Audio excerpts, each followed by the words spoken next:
Goody, goody, goody, everyone. This is Dayhawk, bringing to you episode 41 of Shaman King 2021. So the end is near, according to one leader of Gandhara. And I need to ask you guys this. Do you want me to give you just the highlights of the episode? That way it's kind of like not long. Or do you guys want me to go into full detail of the episodes like I usually do? Because I figured you guys already seen it by now, and I'm sure you're just here to hear out what are my opinions of this episode and the upcoming last episodes, like both the original and the reboot. They're close to finishing. Like maybe like an episode or two difference, believe it or not. It's kind of eerie, don't you think? And so I don't know how you guys want me to do this videos up to the ending, because at the the final episode where I conclude which version is better, it's going to be a long ass video. So I don't know what you guys want me to do in terms of these episodes. Do you want me to just point out the highlights? Or do you want me to just do what I usually do, which is go into detail what the episode is about? In this case, I will try to do what I've done with the last one of the old one and see how that goes. And luckily the video went under 20 minutes, so I'm trying to make it as short as sweet as possible, but I don't know, it all depends on you guys. At the end, I'm just giving you my opinion, what I think of it, and move on. So sorry for the background noise. Idiot is cutting something in my realm. It's annoying as hell, but what can you do about it? So the episode begins with Team Ren just exiting out of the arena, and then Peter Rika's like she's apologizing because she knows and all that. So Horo was like, "Oh, it's cool, don't worry about it."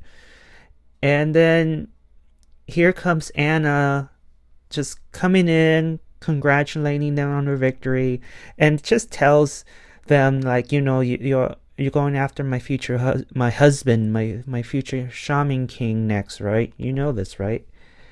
And also she mentions something about, oh, I hope that this doesn't drive a wedge between you three. And I don't know, it's like the voice is like, what the hell are you talking about, right? And she's like, I don't know. Why don't you ask Chocolove?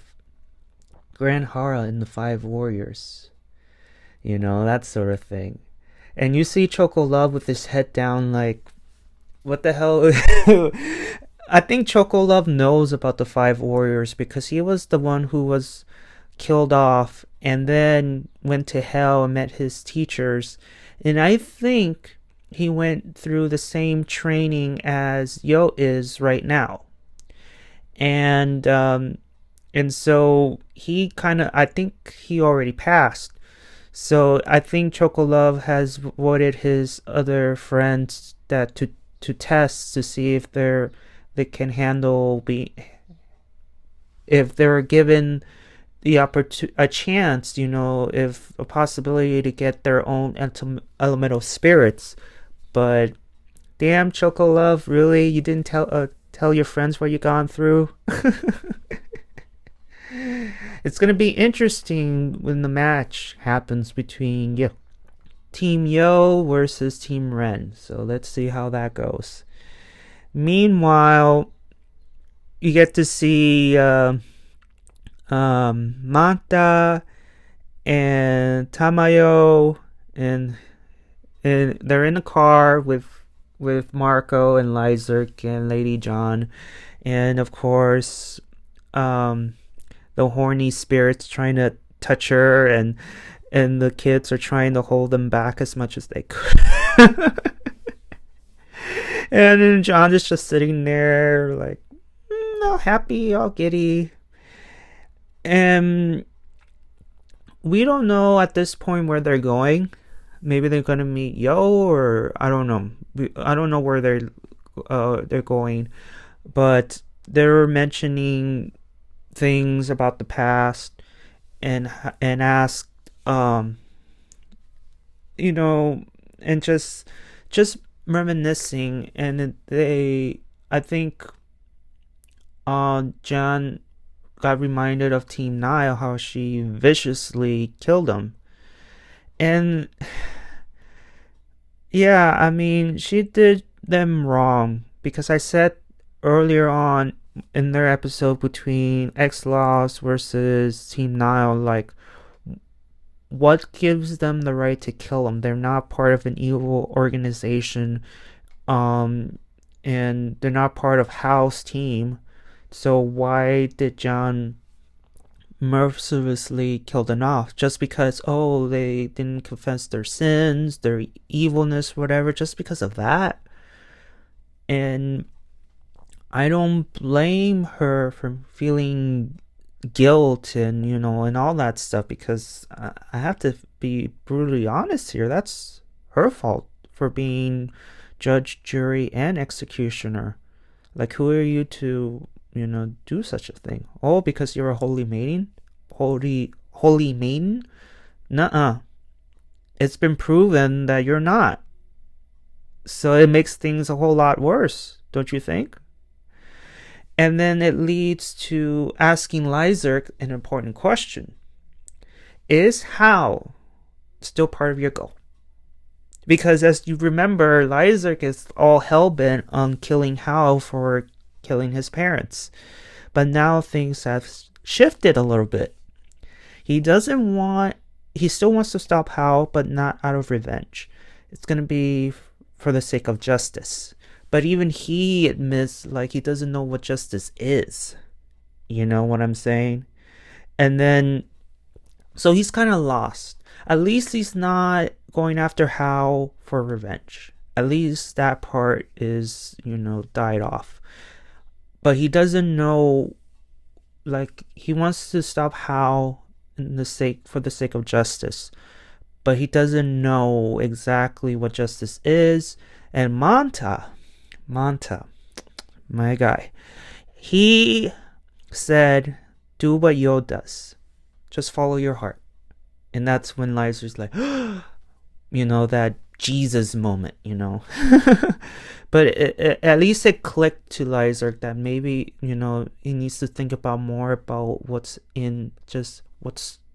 does your heart tell you? What does your heart tell you in concerns of health? And it just made him, like, made his brain work a little bit. Meanwhile, Team Flower has defeated their foes, so there's nothing much to say right there, right? So it goes into the scene of the hideout, and what remains of the X-Laws, Lucky, Dingbat, and Polfe are there, and they're all, like, they have this gear, like they're heading into war, and they're infiltrating Hal's secret lair, and you see all these guns, and one of them has like a sniper gun and everything, and you could see in the cutscene that Polfe has Hal on his sights, literally. And then you have Hal just reminiscing about his mom, and he ends up crying. Okay. Alright, so I'm curious now.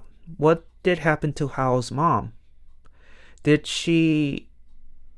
I think, this is just my opinion, I haven't read the manga, but I have the feeling that maybe Hal's mom has been, I don't know, being persecuted because she was a shaman, and maybe, like, I don't know, because when people have shaman powers, people are ridiculed.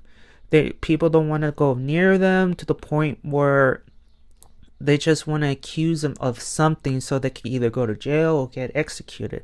I get the feeling that Hal's mom has been executed for whatever reason because of humans, and that might have jumpstart the whole "I'm gonna kill all humans, I'm gonna create a shaman world where I am king," and blah blah blah blah blah. That could be it. And so Hal is crying, and Pofe was like, "I can't believe it. Hal is crying." But then Hal immediately kills off Pofe. Not only that, Lucky gets killed off too, and then Dingbat is the last man standing, and you see them just talking, just wondering, like, not wondering, but just almost like, okay, this is what's going on. I walked through this earth for X amount of years, but we'll get into that. And so we have a little brief cutscene with Tamao and Lady John, and asking to wear the maid's outfit Jan has, and we move on from that. And then you have Yo and his team training, and apparently their training paid off. All three of them have new oversouls, and they're looking at the horizon, and then this lady appears out of nowhere, and it's discovered that it's Ryunosuke, Umemiya. So the leader at Gandhara appears out of nowhere. Why? Because she wants to fight Yo and send him to hell. So, and I'm like, why exactly? And you're Buddhist. You're not supposed to kill people. Even Yo kind of pointed that out. Like, you're not supposed to kill people. But then again, you've seen the other three teams from the other team earlier on, that how they treated each other, which it was horrible. But we don't know the reason yet as to why the leader of Gandhara wants to fight Yo and wants to kill him. But she said this: "You must die for the sake of the 5 warriors." And we don't know what that means until later on. And so Yo said, "Okay, fine. I'm just gonna... It's a perfect opportunity to test my new oversoul anyway." And then it cuts back to Hal and Dingbat, and that's where we get into a deep conversation. And Hal said that I lived for so long, and after so many years of walking on this earth, I just can't... something popped out every single time. Humans love conflict. They love conflict. And he doesn't like, the whole thing of humans loving conflict, because again, it goes to his philosophy of how evil humans are. You know what I'm saying? And Hal talks, and then Dingbat mentions that, well, I know I'm not going to get out of here alive, so I'm going to take you down with me. And the most coolest scene that the X-Laws, at least those three, planned out is Dingbat's angel is in outer space and using a satellite cannon to target their location, and ends up shooting at the building. And you see an explosion. Everybody felt it. Everybody have seen it. And we don't know what happens to them until later on. Marco the people who were in the car noticed that beaming light, and all of a sudden Marco gets shot. And then next thing you know, you assume that the leader of Team Nile somehow, some way returned from the dead, but it isn't the case. It's his twin brother named Anaho, and he wants revenge for the death of his brother and his team. So, do you blame him for going after them? I do not. Because, like I said, Jan did something to them so horribly that, I mean, again, it goes back to saying, who the hell are you to be the judge, jury, and executioner, knowing that they haven't done anything wrong that I know of, and they're not part of House Group. And so, do I blame them to going after them? No, I don't. Maybe the wrong way of doing things, but when you're bloodthirsty for revenge, you can't think straight. You think that killing them will bring peace and bring, like, it's eye for an eye. But usually once someone gets the revenge, nothing really happens. Goes by, perfect example, Callisto from Xena, and that's all I need to say about that. I don't want to go through with the details. So Anaho is going after Lyserk and Marco and Lady John, and he's out for revenge, and Lyserk tries to get away, but unfortunately Anaho pretty much stops them dead on their tracks, and there's nothing more they can do. It's up to John to unleash her spirit and help out, but she is frozen. Like, she's not scared, but she's like, didn't expect it, for one, and two, she's like, let him do it because I'm the one that killed his brother, and it's only fair that he takes me, So she's feeling a lot of guilt. And so we move on to back to the building, and guess what? Hao and Dingbat survived. How exactly? How? See what I did there?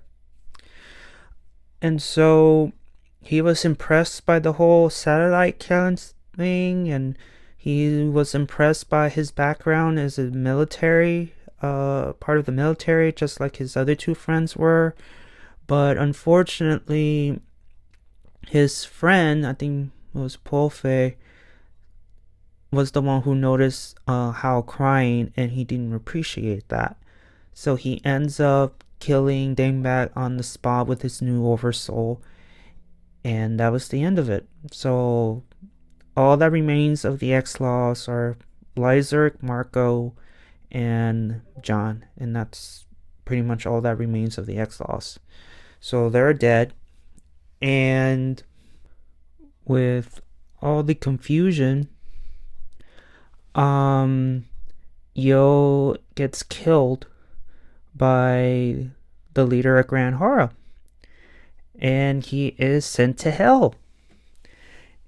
And of course, the team was like, what the hell did you just do? And why are you doing this? And she said that the final battle is approaching, and he needs to train a little bit more in hell, so that way he'll be qualified to handle the power of an elemental spirit. Because we all know from the beginning, and I pointed it out just the last video, that all of Yo's friends will get an elemental spirit to help defeat Hao, some way, shape, or form. And so Yo is sent to hell, and he noticed something, he sensed something, like a presence he has not yet felt since, and he was right. Montemone appears in the background, so he's in hiding. So Yo is at the gates of hell and senses Matamone, and he asks like, why am I here? And in the background, the leader of Gandhara said he's there to train because he's gonna be one of the 5 warriors. And then all of a sudden, the great demon appears out of nowhere. Well, appears from behind, opens the door or the gate of hell, and Yo was shocked. Yo was shocked, and so the great demon leads Yo to his test and asks questions like, "Why are you here?" And said it was Grand Horror that saved me, and now I have to not really have to serve her, but he owes her for saving his life. So if there's something that she wants done over there in hell, he would do it for her. So the great demon is the servant of Grand Horror, and right now he is leading Yo to his first test, and it's called reliving hell, whatever that means. And so he is confronted by his ancestor, Yoken Asakura, and he was the one that defeated Hao back when he was a patch along with Matamone. So he was the one that killed Hao the last time. And Yo's test is to defeat him. Now, I don't remember if this is the only test or he has to go through multiple trials in order to deem him worthy of having a elemental spirit. I don't remember, but either this is the only test or there's multiple tests. I don't remember. But he needs to defeat his ancestor in order to pass. And so Yo tries to battle him, doesn't work out, and then Yoken releases his oversoul called the Demon Slayer, which is exactly like Matamone's oversoul. So he was kind of like, oh, what the hell? And then Yo realized that he has control. Now that he's a ghost, Amidomaru said you can't really do oversouls now that you're a ghost, but not necessarily. Because in this world of hell, apparently that if you have a strong will, anything can happen. You could imagine throwing a bus at something or wielding a fireball. So it's like if you imagine something and will it, then it will appear. And then he does it and unleashes his new oversoul, and that's the end of the episode. Overall, the episode had a lot of insight. Chocolove has a lot of explaining to do, and Yo is sent to hell in order to become one of the 5. How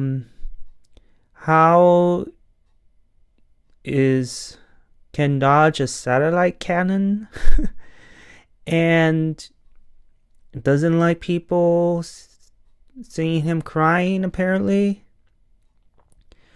And it's a lot of revealing because we're close to the end.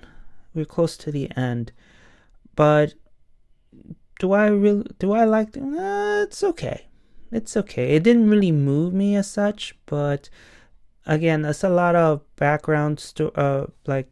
backstory with the last remaining X-Laws, with Team Niles twin brother, and the revelation that Lysak is no longer thinking about revenge, but more into stopping him in the name of justice, but he doesn't know what justice is. And the whole thing about following his heart kind of like stunned him a little bit. But overall, it was okay. It was alright. But what do you guys think? Do you like the episode? Do you dislike it? Or it's just meh? Did I miss anything? And please feel free to write in the comments down below. Give a like if you like it, give a dislike. Yeah, but more importantly than that, aside from giving a like, is subscribe. And you know, we're like we're like 10-11 episodes away until the grand finale, so I don't know, man. It's gonna be intense in the next couple of episodes, so we'll see. Alright, guys. I'll see you all on the other side of Oblivion. Johnny!